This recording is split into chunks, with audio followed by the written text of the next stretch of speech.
welcome to the show. I am Sal. I'm joined today by Matthew LeDrew of The Right Project. You may remember him from an episode we did about like a year ago, where we did our top 10 best Spider-Man comics, or our favorite top 10 comic books featuring Spider-Man. Whatever, exactly. Yeah. Our personal favorites in that moment, maybe. Yes, our favorites. That's right. Matt, what's your whole deal to let everybody know ahead of time before we jump into the Turtles? My deal on myself or my deal on the Turtles? No, your deal. Like, what do you, tell people about The Right Project? Tell them about. Okay. I run a podcast called The Right Project Podcast, where we talk to authors of all stripes, fiction, nonfiction, comic book, everything. We've had Sal on a few times. We've had a couple Canadian authors, JMD Mateus, whole bunch of fun people. Give us a listen wherever you get your podcasts. It's hopefully fun, hopefully informative, whatever. And on the side, I run Engine Books, a publishing company here in Newfoundland, focusing on sci-fi, fantasy, and horror, but also getting into nonfiction. And next year, comics. Nice. Yeah. That's exciting, man. Today's topic, so to speak, is we're talking about our favorite Ninja Turtles single issues. Yes. Which I thought was much more. This is interesting because I don't know about you, but I have sporadically read Turtles. My main source of Turtles media comes from the cartoon shows, at least 2 movies, and, a couple of occasional, tie-ins thereof, toys, action figures, etc. Go ahead. My world of Turtles is a bit more in-depth. I am currently 4 comics away from owning one of every single issue. Like, that's the one that I collect. Yep. Yeah, and I've read just about all of them. And funnily enough, I found ComicPop, the channel, because you guys did a watch-along review of Ninja Turtles 3, and no one else had done it. So I Googled. I was like, I wonder if anyone's done a watch along Ninja Turtles 3. I want to turn it on during the pandemic, and it was you guys. That's amazing. Yeah, that was our tie-in with Mr. Sunday. Mr. Sunday Movies asked us to honestly, we offered to provide some kind of content while they were on vacation, and he was like, "Oh, well, we never did episodes of Ninja Turtles the movies." So I was like, "Oh, we'll do the first 3," and we did the first 2, and it was so reviled by the audience that I was like, "I'm not even gonna give them a third.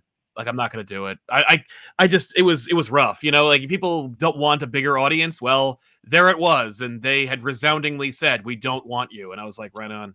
Okay. Well, then. And so I kept but we'd recorded everything ahead of time. So like with Ninja Turtles 3, we hadn't recorded it yet, and I was like, I don't want to do that. So instead we just sat down and watched Ninja Turtles 3. I thought it'd be more fun, and our channel could support it back then. So I was like, let's just watch it, and we'll just because we were trying to break into doing more commentaries anyway, and that was huge. And it was a lot of fun. And despite the fact that movie, sucks. Listen, I love that movie, but only because that's the only one I had on VHS, so I played it over and over again. It's one of those you get a bad movie, but you have it on VHS, so it incepts into your brain and convinces you it's good. That is such a truism. Like, it is so true that we have a fondness and affinity for the media that we have just at our fingertips, and in this case, it would be Ninja Turtles 3. I always wanted Ninja Turtles 2 because I remember commercials for it. I remember the stark white box. I mean, so impressed, just taken aback by it's and of course the idea of I don't know if you remember, this is very much in the weeds already, but I remember the commercial for Ninja Turtles 2 being on tape, and it being I think it's Michelangelo sneaks into the house on Christmas morning and puts a copy of the tape under the tree, and I was like, that scratches me right where I itch. You got me there, commercial. But I was a Ninja Turtles 1 guy. I had that tape forever, and I wore that right the hell out. I remember we rented Ninja Turtles 1. Yeah. And I watched it so much because I was that right age demographic that my parents kept not returning it. And eventually the late fees piled up so much that the rental place just bought a new copy and charged them as if we'd bought it. And they were like, thank you. Yeah, man, folks, I don't know if you might be old enough to remember any of this, but I will say that like that was kind of a racket because they didn't buy it like at a Walmart for $12. They bought it at like the distributor level, and so for that case, like the tapes were usually like $65 to $70. If you lost them, I lost more than my fair share of tapes from or kept them to myself. Yeah. I know I lost Judge Dredd, the Stallone movie, and I lost Airheads, the punk rock or That was a good the movie. grunge metal movie. Yeah, I love Airheads. Yeah. Anyway, so yeah, slightly off topic. right. But top 10 single issues of the Turtles. This is going to be all over the place for me, man, because I really didn't have access to the Turtles as like a the Mirage series when I was younger. So I only really had access to stuff like the Archie books. That was which a great run. It was insane. Yeah. Like but thankfully I was conditioned by the by the cartoons to expect the insane. So I was like, yeah, all right. This is insane as I was imagined. Yeah. Although the disembodied cow that licked people to transport them was kind of odd. Listen. Yes. And I'm very upset knowing that they fully intended that to be a vehicle. Like they were introducing that in the comics, hoping that it would be a vehicle where you could open his mouth and insert the turtles. I would have been very okay with that. Like as a kid, I would have been very all right with that. I was a sucker for all those toys. So yeah, also, definitely. Person who created that, Cuddler the Cowlick, also created the Wild West Cowboys of Mumisa. So yeah, okay, so they have a thing going on. There's a thing with cows. Mm-hmm. I hesitate to call it a fetish, but no, a thing. It's a very good catch-all term. Yeah, they have a thing with cows. Fair enough. Yeah. All right. I don't remember it enough. I don't have it on hand enough for me to be able to say like, oh, that issue that I remember specifically is one of my list. It's not. Yeah. Anyway, so yeah, how do you want to take it? Do you want to go first or should I go first? I got my little stack right here. I've got 10, I've got 5, and then you have 5, and then just in case, on the off chance we double up, I've got 5 extras. On the off chance. I feel like we will, because there's a couple that I'm like, there's no way we're not gonna have the same issue for a couple of these. Maybe there's one for sure. Yeah, definitely. Yep. So yeah, in no particular order, here's one. It's got to be TMNT Batman issue number 4. Yes. The first one. There's 3 TMNT Batman crossovers, all by James Tynion IV. But issue 4 of the first one is the best one, because by that point, the Turtles have integrated into Batman's life. They're living in the cave. They are ordering pizzas and skateboarding down banisters. Batman's training. He's eating pizzas with them. It's everything I want, and it triggered that response for me where I'm like, why is Batman so suspicious and mean, downright mean to his entire superhero peer community, but with the Turtles, it's like, well, they're gonna pass. Yeah. Like, is it because he's a father? Is it because he deals with teenage sidekicks on the regular? I don't know, but I just love that he's like, nope, Turtles gonna pass. I'm at Cowabunga. Yeah. Maybe it's because Batman might be a millennial, and he's like, but I intrinsically love the Turtles. They're all orphans. You know what I mean? They're all orphans. Yeah. Except for no, they have their dad. Yeah. I mean, he has Alfred. That's true. They have a mentor. Yes. Yeah. Mm-hmm. There's a lot of similarities there. That he's like, I'm not interested in dealing with them. I just like them, and I don't care why. Cowabunga. Yeah, it's great. But literally, the only thing I don't like about that series, that crossover, is that they go through the thing of actually going to another world, and I'm like, no, man, the Turtles already exist in Gotham. Like, I know. I don't know why they're like so quick to at Marvel and DC when they used to do their crossovers. They went through painstaking effort with DC versus Marvel to like create a character to explain how they could bridge the gap, and then also sometimes just go, oh no, but they're on the same Earth and who cares? And I'm like, yeah, that's the one that everyone wants to write and read. Yeah. I think that the vast majority of people don't want the crossover to be about worlds colliding or about having to, give a tearful goodbye as the portal closes. Like I'm so, that's like the blue sky laser of crossovers at this point, where it's like, don't make it a portal. Don't make it going to close. I'm tired. The only time I'm actually really happy with it is in Spider-Man meets Spider-Man 2099, like the very first time. Yeah. And even then, that's not an intercompany crossover. That's just the two of them. That's just time. Yeah. But just the only interaction they ever have is, love your costume, leave. Yeah. But yeah, man, I completely agree. I would love it if it just, the problem is Batman likes them so much. He'd be like, no. You're part of the crew now. Yeah. Which is amazing. Yeah. But I also think it's an excuse to have it like, because IDW loves to be like, no, the crossovers are canon. Yes. Like, you know what I mean? To their Turtles line, the crossovers happened and they met Batman. You know what I mean? Yeah. Batman doesn't do that. Batman's not like, this is canon now. No, Batman couldn't care less. And the funny thing is, like, when it comes to this crossover in particular, it's like, you could tell Tynan is like, no, he loves the family, the Bat family. Yeah. And it lends itself to that kind of cross where it's like, oh, eventually, because it's not really happening in the first one, second one much more so. And then the third one, they went like Crisis on Infinite Turtles or something, like, I don't know. But the second one, he's like, no, they all have a compliment. Yeah. Obviously Barbara, Dick, Tim, Damian all have a compliment with the Turtles. And he really wanted to explore that. But like, you could have just been like year 3, Batman just meets the Turtles. Yeah, absolutely. 100%. What are you talking about? Yeah, I know. All right. I got my lowest pick, but there are no lows on this one. They're all absolutely loved. Totally. It is the original Mirage Ninja Turtles number 31 from 1990. Okay. So this, if you've never read this, it's bizarre, and this is my pitch that like this needs to, when you absolutely run out of ideas, that's got to be a Comic Pop episode. Yeah. But this is a story called Soul's Winter. It's a 3-parter that was done non-consecutively, and it takes place in an alternate world. It's not part of the main thing, but where the art is hyper realistic. Like they look like giant effing turtles. Okay. Like they don't look like Ninja Turtles. They look like turtles. Right. They look like turtles. That's which basically is a thing I never wanted. I always thought I wanted that, but it turns out no.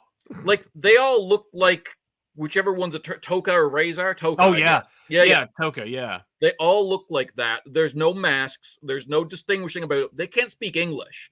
Like basically, it's taking the Ninja Turtles concept and taking away literally everything fun about it to show that it's a revenge story. Right. Like in this, Splinter is mad that his mentor, like Hamato Yoshi, got killed. Yeah. So he raises 3 sons, doesn't teach them English, only teaches them to kill, and then sends them after his mentor's killer. And it's this like treatise on like eye for an eye and the whole world goes blind and how like sad it is. And like basically going like, hey, remember the first issue of Ninja Turtles, how it was kind of dark and grim and then it became a wacky cartoon? What if we went the other way and took away everything that was fun?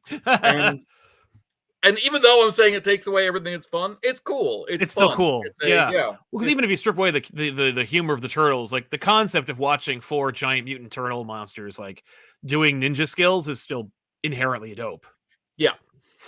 And it's this like, they don't even have different weapons. They all just have swords. And they go after the Shredder, and it's this insane bloody battle, like in the old black and white style content. Leonardo loses his arm, and the only reason we know it's Leonardo is because then he looks different from the rest. Splinter's like, you know what I mean? Like now he's got a difference. He's missing a limb. Right. That's pretty dark. It's so dark. It's the darkest thing I've ever seen. So funny. And I'm just picturing you being on the couch and being like, hey, let me show you the turtles. And the guys being like, what the hell is this? Why? Why did you tell us that? Occasionally we'll do that where they're like, that's why we don't do, why I've been holding off on Marvel Universe versus Punisher. Because they're just, every time we do a chapter, they're like, why did you do this? Why did you tell this story to us? And I'm like, I don't know. I'm sorry. It's really dark. And he's like, yeah, it's dark. It's dark for no reason.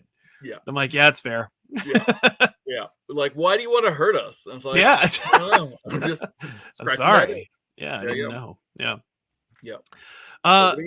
For me, I think I have to go, this is like, they're all pretty great, but as far as what I can say is like a lower tier, I guess I'd switch it with Batman, but the Last Ronin first issue was a like crazy, interesting, fun, concept that, like, obviously IDW / the Turtles property holders are thrilled hit with fans the way that it did.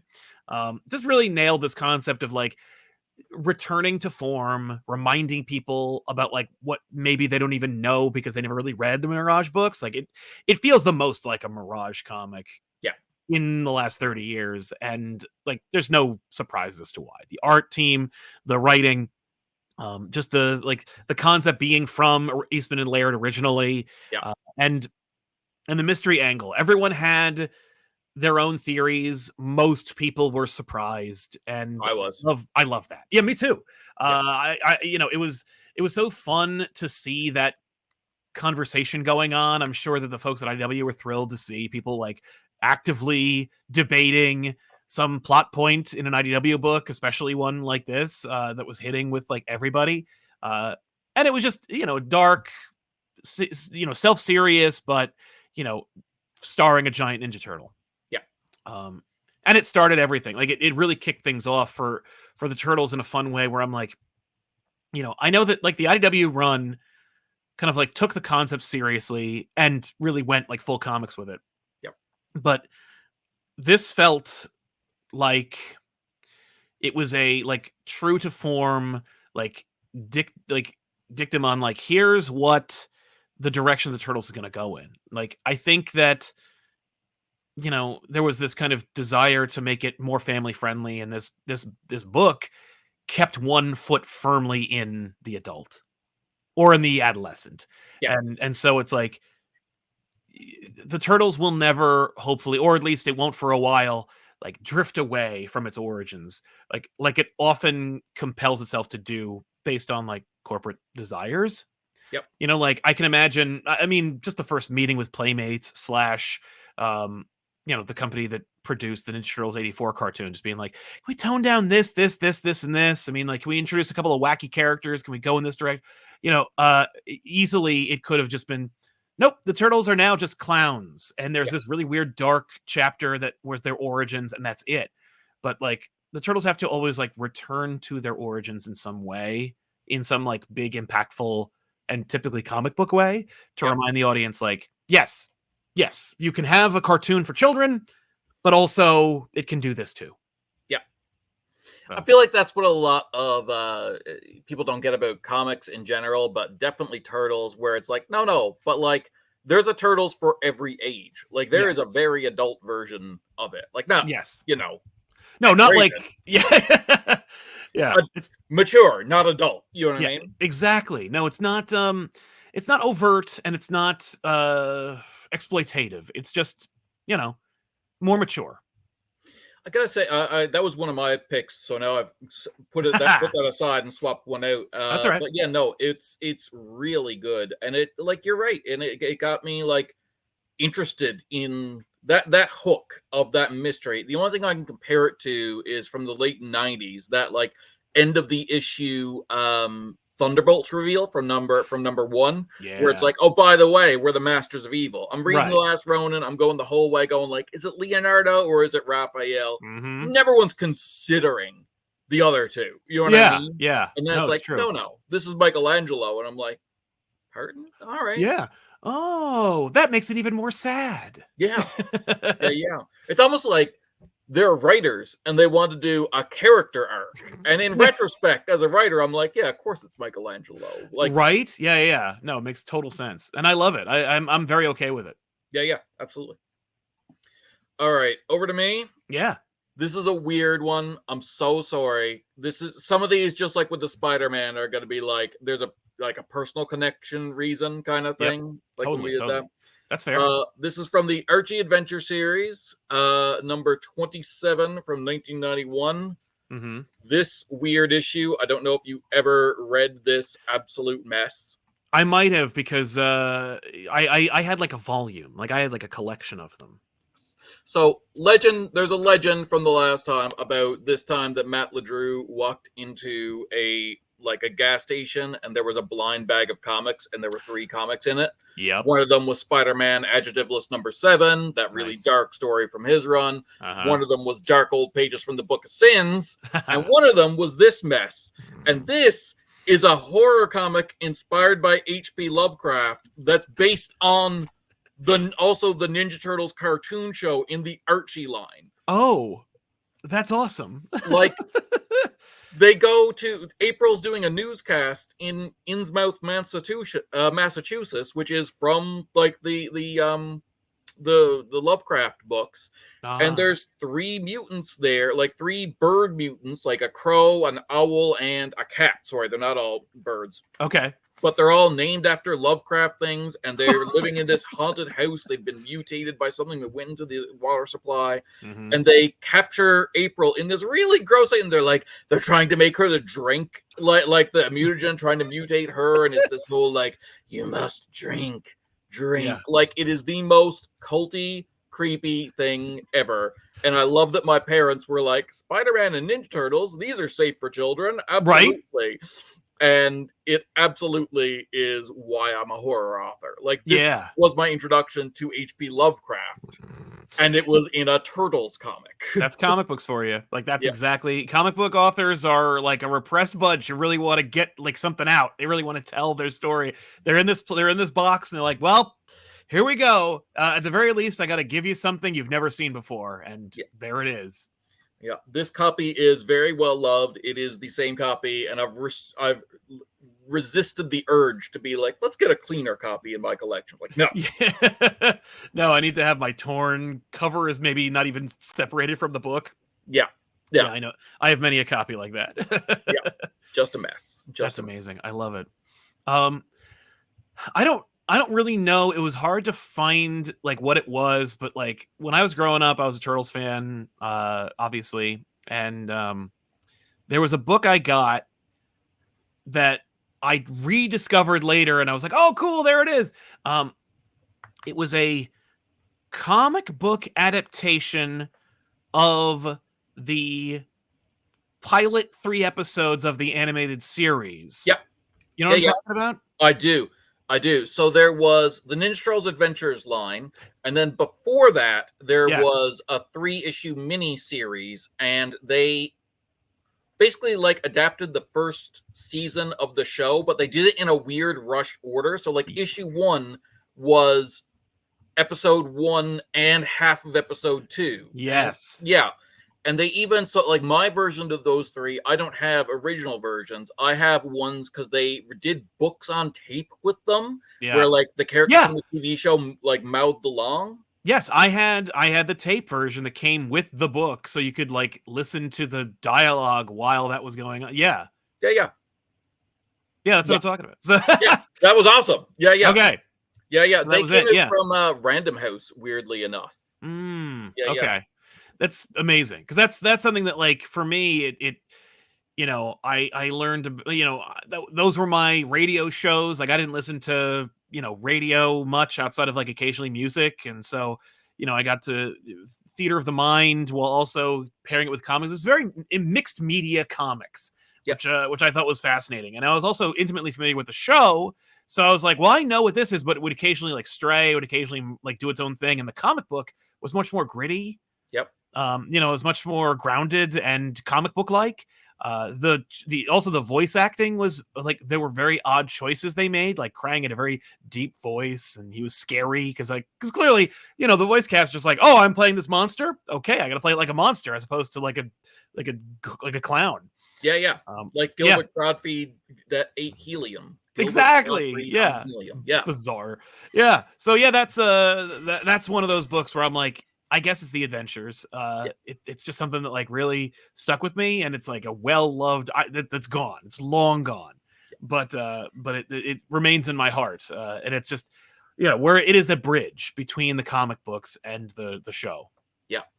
That's big time. And then that did so well that they branched it off into the Adventures line, and the first 4 episodes of that were also adaptations. Then issue 5, they just started doing originals, and and the rest is history. Nice. But what younger viewers might also not grasp from this is that like there was no streaming. There was like each episode was on VHS for prohibitively expensive. Like, hey, would you like to pay $29.99 in the 80s for one episode that you'll get on a VHS tape? And it's not even a whole season, just that one episode. And it's like I had one tape. You know, it was when April was mistaken for a princess, and they were looking for Lydium 90. Like, it was a weird episode, and it has a line in it that stuck with me, and I've used it colloquially to myself forever, which is there's a moment, but like, yeah, I had that one tape, and it's like one episode, and it was like $30. There's a moment when the turtles are at a costume party, obviously, so they're walking around, you know, in public, and they're at this hoity-toity party, and they're looking for April, and Michelangelo smells pizza, and so they go over to the serving tray, and it's under a big fancy silver glass dome, and you know, Michelangelo preemptively announces that he's discovered pizza, and they open the thing, and they're little mini pizzas that are like hors d'oeuvres. And the look on his face is so despondent. He just goes, "Or at least it will be when it grows up." It's just so, I don't know, that level of like sarcasm and disappointment was so funny, and I've used it so much when I discover something that I think is going to be great or it's going to be big, and it's not. It's like the smallest thing ever. You're like, "Oh, our Uber's here," or at least it will be when it grows up. Like, that's in my head, and I use it all the time, and it's because we owned one tape of the Turtles, and eventually, like, I would just discover we had tapes, and I'd tape as many episodes as I could. You know, that also was folks at home. That's a really, like, you know, childlike desire is the biggest motivator to like learn a skill, like a useful skill. Like, I learned audiovisual skills, like how to program VCRs, how to like do tracking, how to do like taping from one VCR to another, how to dump like doppel audio. Like, it was a lot of stuff that I was like, I need to know how to do this, or I'm not going to get what I want, because my parents don't even have any idea what I'm trying to do. And they're also, you know, they're gun shy from like that VCR cost $25,000. Like, we had to take a second mortgage on the house. Like, we're not letting you dick around with it. But yeah, so yeah, that weirdo comic book is one of my favorites. But that's all you had. Like, there wasn't streaming, there wasn't stuff on tape, or anything. Like, if you wanted to relive the first season, you had to go buy a comic book and put in an audio cassette and like play along and kind of remember what it was like. Right, yeah, and have that also affect your memories of what it's like. So when you do actually end up watching the show, you're like, that's not at all what it was like. 100%. Bizarre. Can you imagine when we were taping stuff off? Because I did that too. I did that mostly with Spider-Man the animated series and X-Men the animated series. But like, can you imagine going back and whispering and be like, hey, just so you know, by the time you're like 20, all of this will be at your fingertips at a moment's notice. But it'll be so much, you'll get option paralysis and you'll never actually watch it. That's fair. Yeah, you will. A half-remembered jingle from a commercial will be available readily at your fingertips. Like, you'll be able to watch full seasons. And of course, like, life gets in the way. You're watching Ninja Turtles, and then one day you're not watching Ninja Turtles anymore. But Ninja Turtles kept going. You know, you can finally catch up and then realize why you stopped watching. Yeah.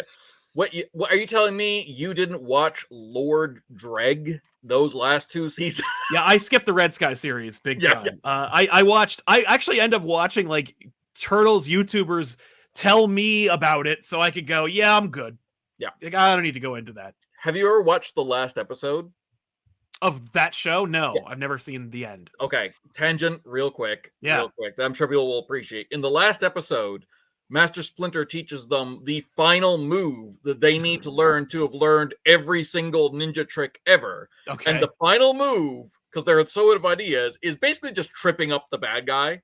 And like, they trip him up and they win. And then he's like, at the end, he's like, you've learned everything I can teach you. You're now adult Mutant Ninja Turtles. Fade to black. Bizarre. So bizarre. What a weird like whimper and limp across the pit. You know, that's just like, they're so tired, they're so done. It's just, you know, it's like when you watch the end of like Stargate, except it wasn't, where they're just like, please let us go home. Yes. Done with the show. or any episode of Grey's Anatomy, because that's still on the air somehow. Yeah, I can't believe every once in a while I'll hear about it. And I'm like, wasn't that show canceled 20 years ago? And they're like, no, it's still going. Like, why? People are still with watching that? some of the same cast. Like, I Yeah. don't understand if they swapped out, but those poor actors. I'm like, I what know. are you doing? I'm sure. Well, they're collecting a check, and they're like, Absolutely. well, I really thought this was going to be a stepping stone, but it turns out it's just the thing I'm doing. I was so desperate for comic book media when Grey's Anatomy came out, like, again, 25 years ago, that when I learned that the star of the show was Karen Page in uncut scenes, or cut scenes from the first Daredevil movie, I was like, well, I got to watch this because Karen Page is in it. Oh man, yeah, that's rough. Yeah, that's all funny. right. I didn't even know she was in there. It's my turn somehow. Yeah, please. Back for forever. Yeah. Yeah. All right, this is another one from my childhood that I absolutely love. It's got me, like, it's from the Adventures line. I've colored in the word Adventures with pen because I was 10 and brain broken. You know what I mean? But it's got objectively the coolest cover of all time. Yep. It is Ninja Turtles number 44. Ooh. Yes. So this is that clearly Street Sharks was like, that, do that, make that. Yeah. So that is a villain that they're actually doing now in the, like, they're ending the IDW, the first volume of the IDW run, but the shark from the future, I can never pronounce the name. Argamemnon or something. Agamemnon? It's supposed to be Armageddon, but spelled weird because comics. But the spelling doesn't lend itself to the pronunciation. Gotcha. Okay. Yeah. All right. Anyway, I picked this up randomly. It's part 3 of 3, and, like, the turtles are in the future. It was, again, I picked this up when I was 10. Yep. And just this insane cover on it, and you go in and it's like, okay, Leonardo's been captured, and so is one of the Raphaels, but there's actually 2 Leonardos and 2 Raphaels because the turtles were sent into the future, and it's a bleak post-apocalyptic future where, like, the tides have risen, and only, like, the top floors of New York City are, like, the spot that's above water. It's Waterworld, except the only stuff that's above land is, like, the skyscrapers. The skyscrapers. That's awesome. And the turtles are there, and they're like, yeah, we tried to warn them about climate change, but humans don't listen. But they're still, like, they're adults, and it's been 100 years, but they're still, like, teenagers because they're turtles, and they'll live a much longer time. So, like, in turtle years, they're still teenagers. They're still teenagers. I love that. All right, I'm in. That sounds great. It introduced to me the idea that, like, these things are going to live for a long time. And, like, it was the first comic where they were like, they said out loud, hey, just so you know, it's really sad when April and Master Splinter and Casey Jones die, but they're gonna, because they're humans and they're mammals and will live much longer. And I'm like, oh, this is heavy. I don't know if I like this. That's awesome. Yeah. I love when we find those, like, random issues that are just like, here's the, like, you know, they were just coming out as they come, but they don't know that that's going to be, like, the one issue. It's going to be a formative thing that really, like, defines the entire genre for you. It's also a bit of a holy grail amongst Turtles fans because that arc was really popular. And then they went back there for a 5-part arc later that's not as good. Okay. And there was going to be a third one, you know, Rule of Threes, like a third future arc. And they teased it at the end of that writer's last episode, issue number 70 of Ninja Turtles. And it was supposed to be this 5-part, like, basically a dystopian future in which the Shredder went into the future and took over.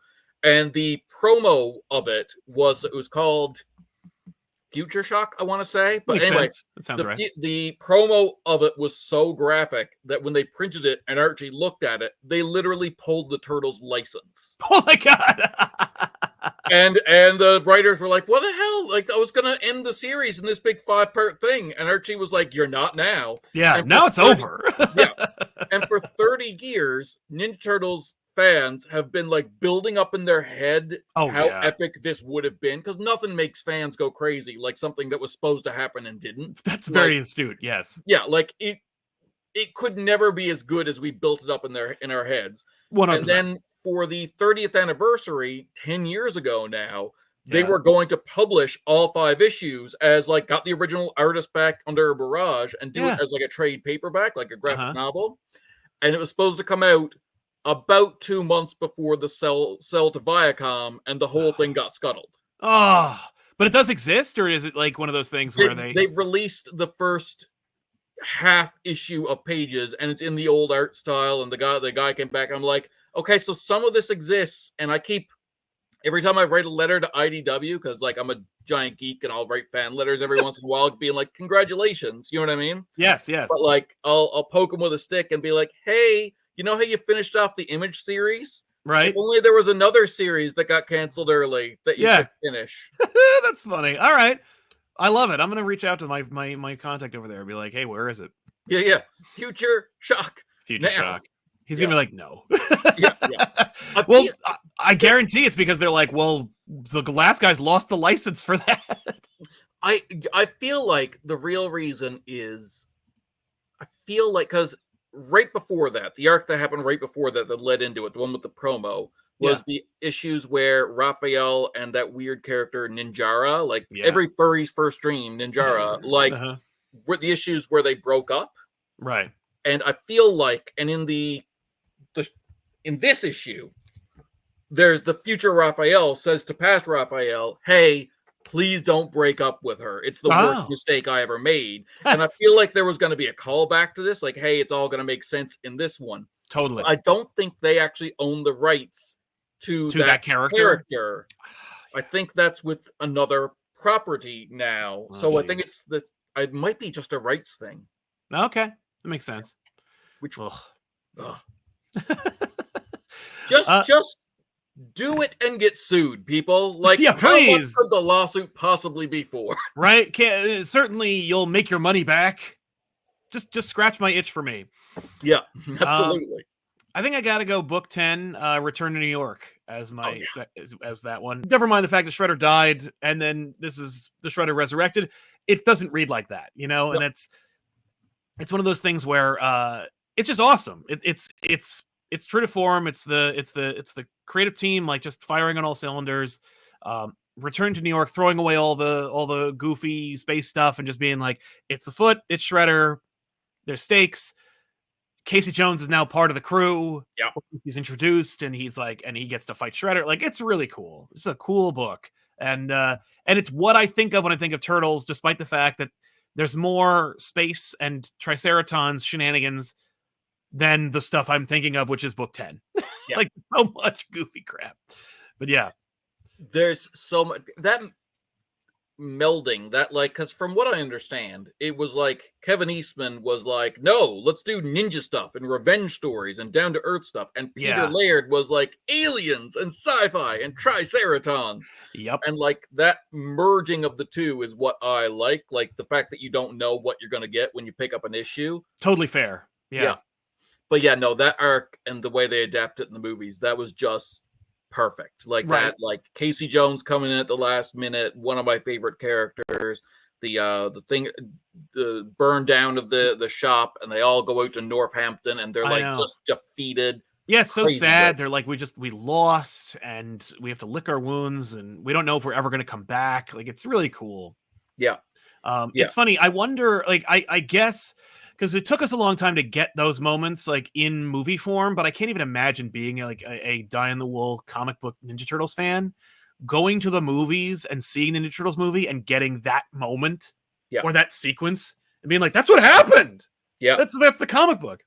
Yeah. Yeah. No, absolutely unhinged. Especially knowing, like, how much interference there was in the second movie.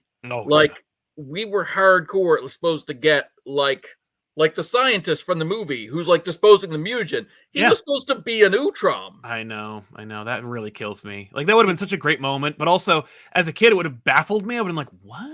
Why is Krang there? Why is Krang there? And that's why it wasn't used, because the studio was like, they'll think it's Krang. Yeah, and that's fine. Who cares? You're never going to do it. And I just picture the people who were trying to make it pulling out their hair, being like, okay, so we had a good guy alien race, and in your weird cartoon, you made him into a bad guy, like Mastermind. Yeah. But now because you did that, you're saying we can't do it over here because people will think it's like. I know. Yeah. No, it's true. And they're like, yeah, and the less attention you draw to it, the better. Yeah. Yeah, absolutely. Right. Yeah. So your turn. What do you got? Oh God, super weird issue. I'm so they're all weird. Literally, only my number one pick is a normal issue that you're gonna Totally. be like, yeah, absolutely. Yep. But Return to New York was definitely on my like further top 10. Like that was one of my backups, and it's Yeah. a Oh, huge. great. Literally, the only problem with Return to New York, why it's not on my top 5, was because I wouldn't be able to figure out exactly which one was the top 10. You know what I That's mean? fair. Yeah, definitely. Definitely. Ninja Turtles from the Mirage series number 28.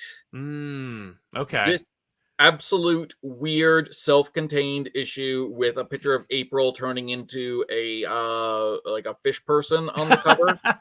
Yeah. That makes absolutely no sense. Have you ever read this issue? No. Definitely not. Okay.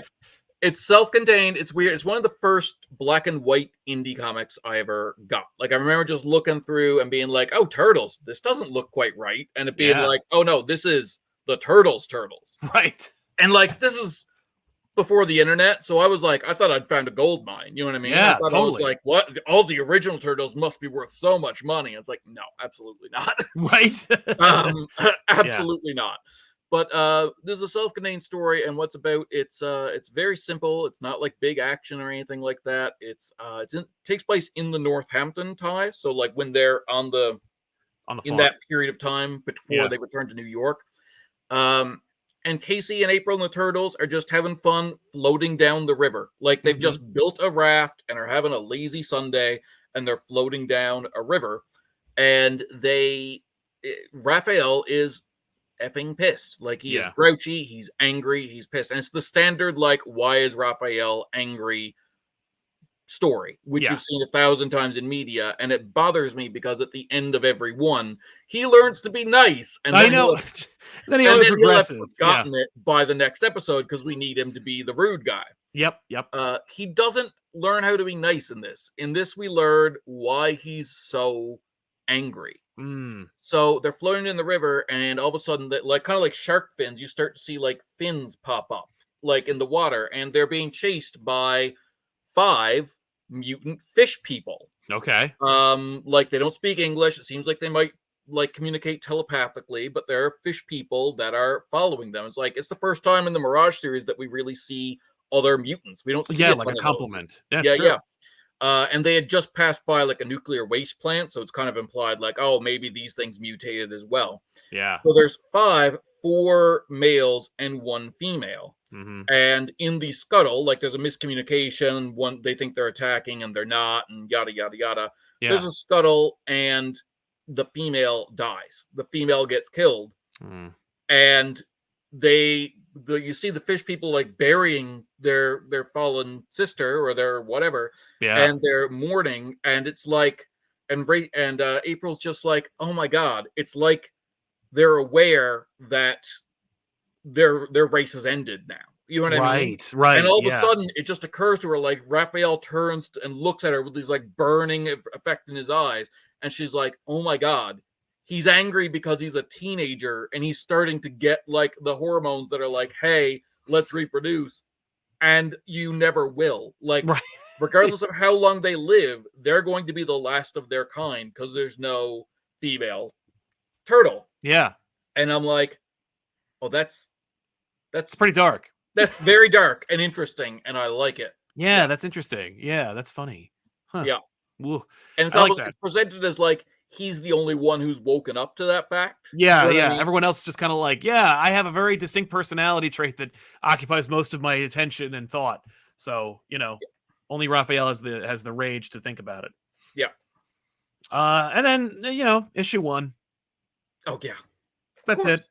Issue 1 is just like, it's you literally could have launched like they did essentially because of how the sales were after that. But like, if there was only one issue of Ninja Turtles, I think Ninja Turtles would have still been the huge franchise it became, since especially most of the crap they made for like all the multimedia stuff was all cut from whole cloth anyway.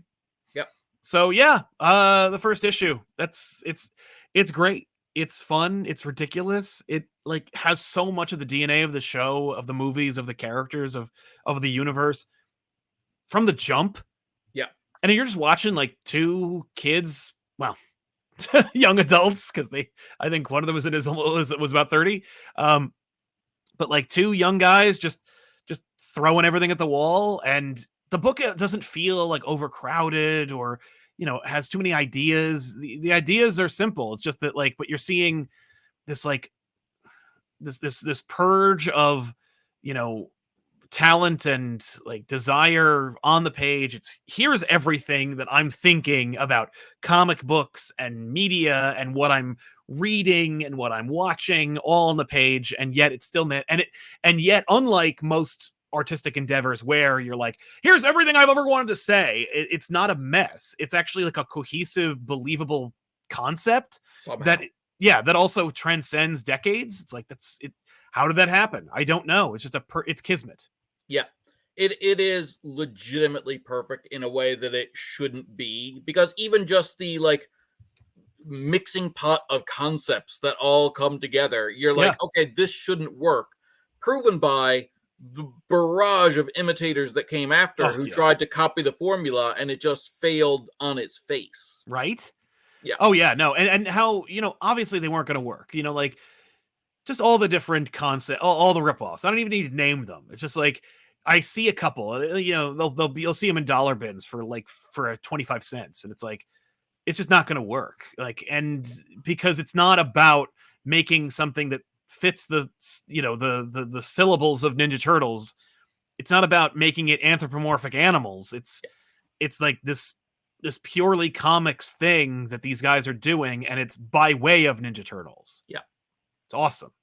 It was like the first, it probably actually wasn't the first, but like it's borderline search engine optimization. Like in the same way that like now people will be like, ComicPop's huge. All right, let's do something with our search engine optimization that makes it sound like that so we can ape off it, or use the same hashtag, because I see people using your hashtags. You know what I mean? That, yeah, like that.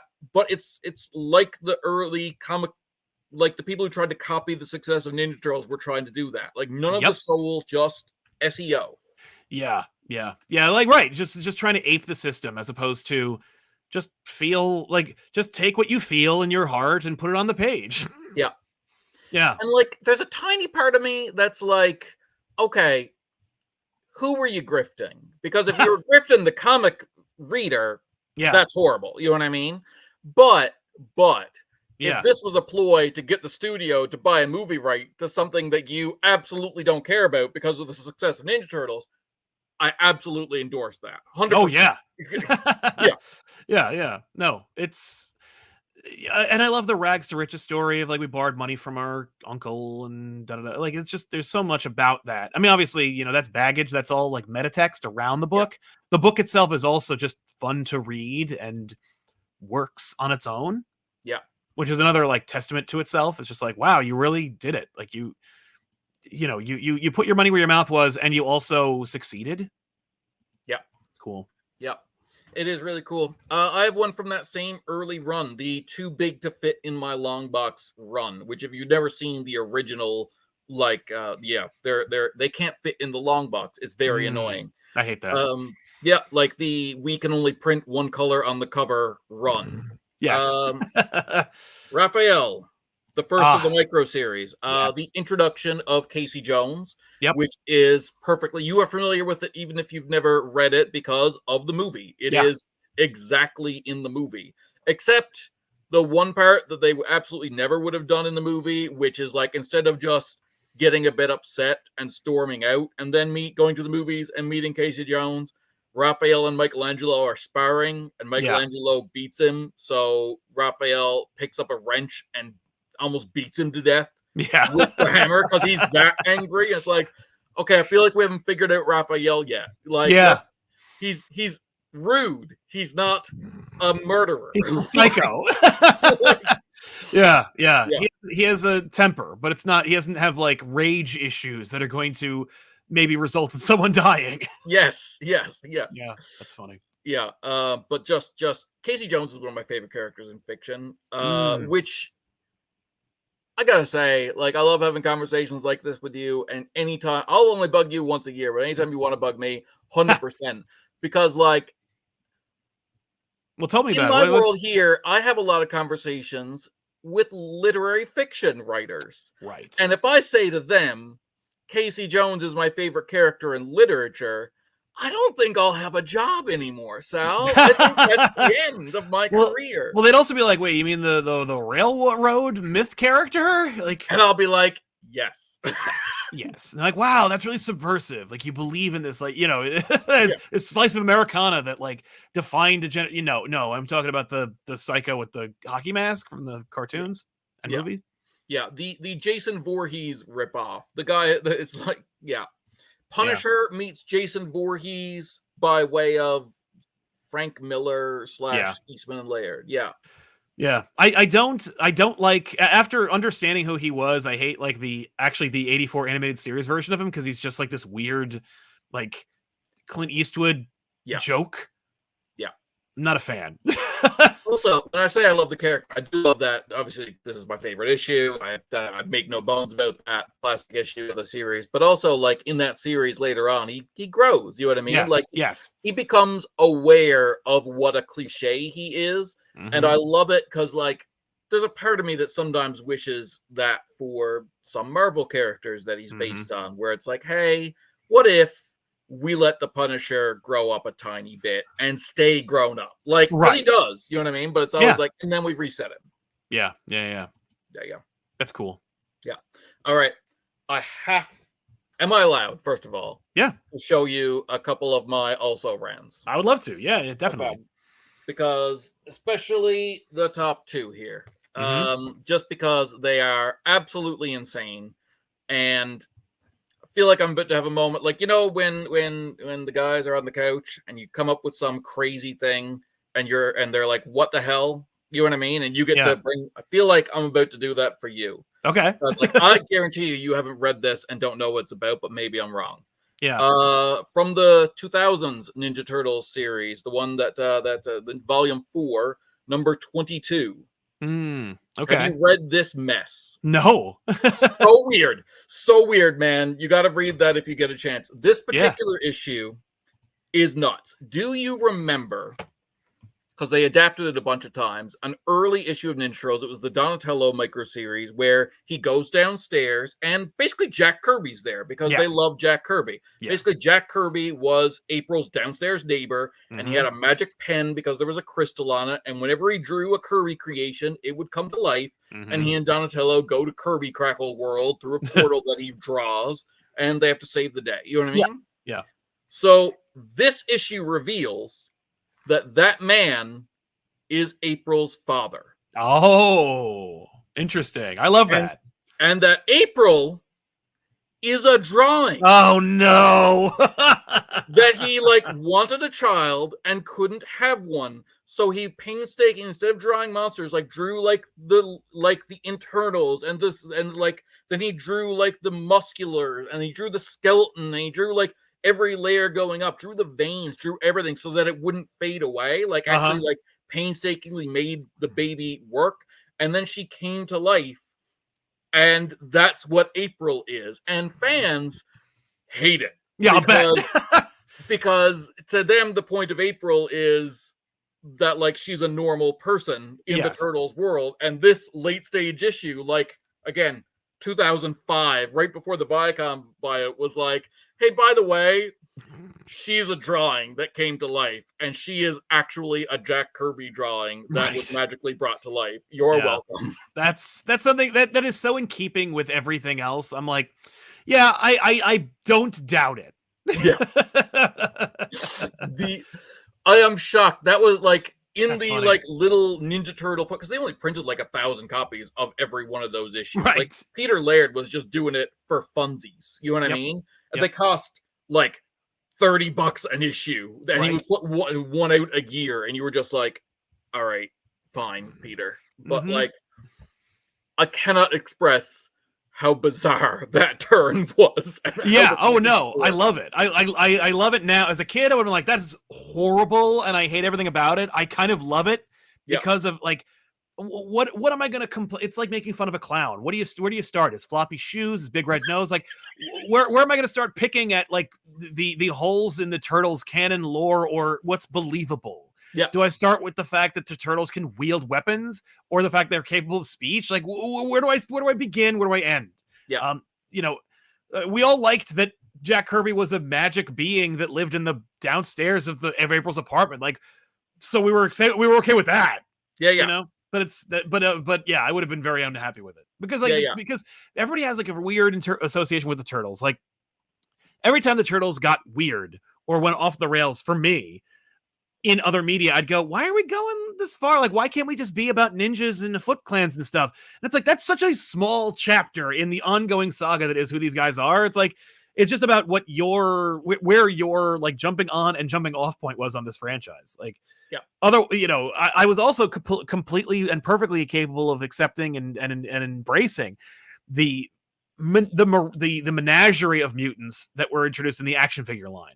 Yeah, like, I'm very okay with all these this is a grounded franchise about, like, the most fantastical element is that they're Ninja Turtles. Otherwise, everything else is like hardcore and real. But also, Mondo Gecko exists, and also we're gonna deal with like Wingnut and Screwloose and Worm with a Y. Like, Ray Fillet. Yeah, Ray Fillet and friggin' God, there's one I was so excited to say, and I can't remember his name. Oh well, it doesn't matter. But the point is, like, it's just Redman. Yeah, there was, like, I don't recall. It was Muckman. But yeah.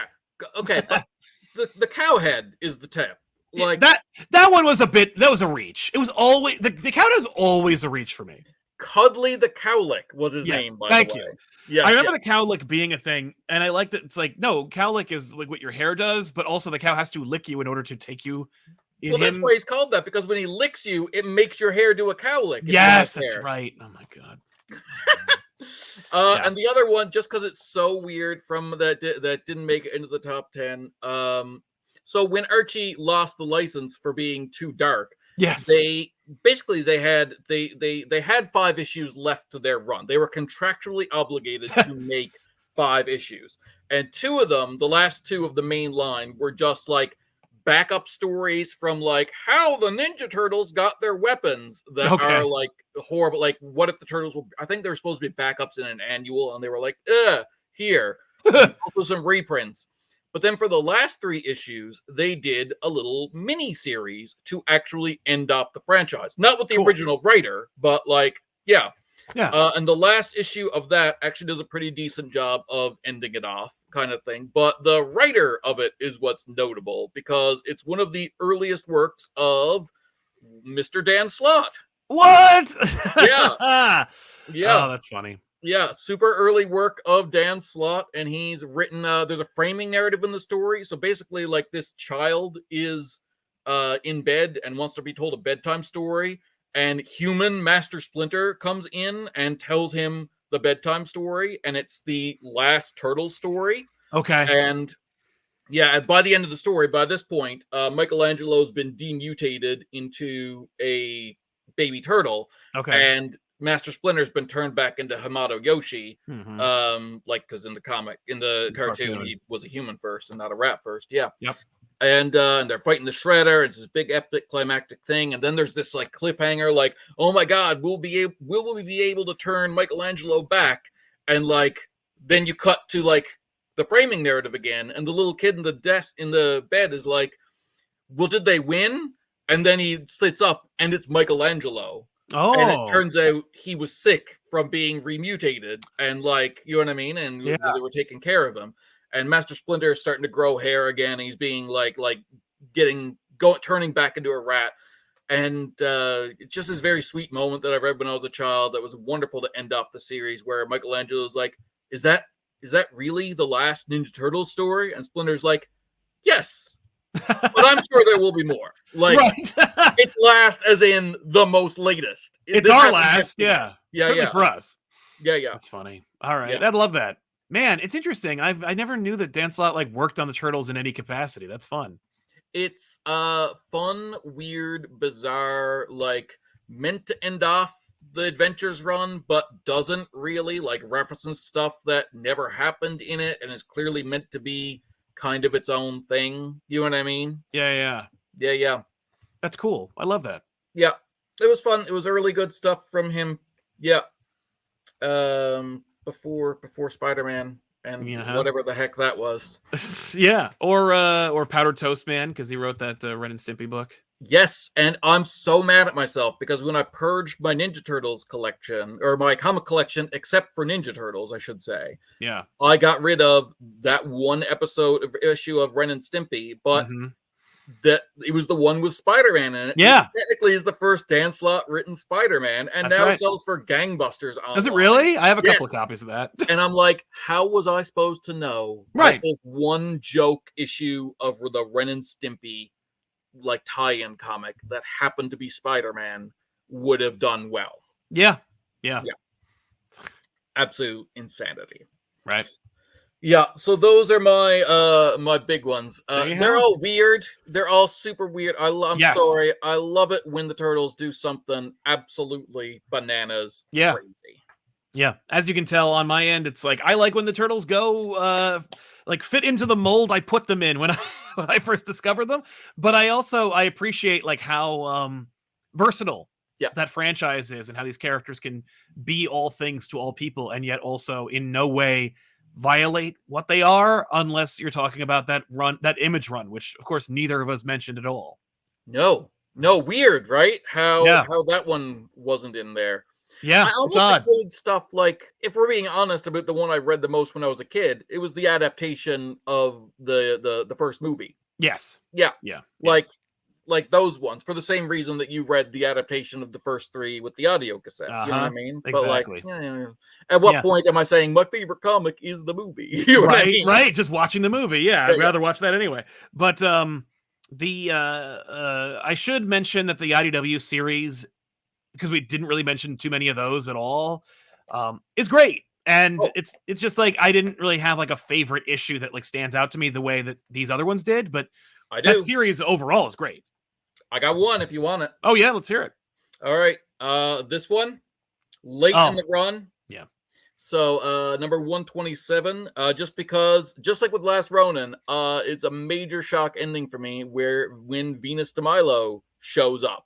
Yeah. Like we didn't I was like they're gonna, like, because the IDW mandate was kind of like, let's use everything and basically make a perfect Turtles universe where we take everything, like from the 90s cartoon, from the 2000s cartoon, from the original comics, everything. Yeah. And I was like, yeah, but they're never going to touch Venus de Milo because why would they? And then you get to the last page of that comic, and not only they've done it, but they've got like she's being made in this horror Frankenstein way, and she's got her arms cut off to look like Venus de Milo because she's being like made in like Frankenstein stitches everywhere. I'm like, yeah. Oh, you made that cool. You made yeah. I'm sure it was still a soft spot. Like I'm sure that some people, or sore spot, I should say. I'm sure that like Laird was like, no, why did you do that? What's really funny is like he had a big like.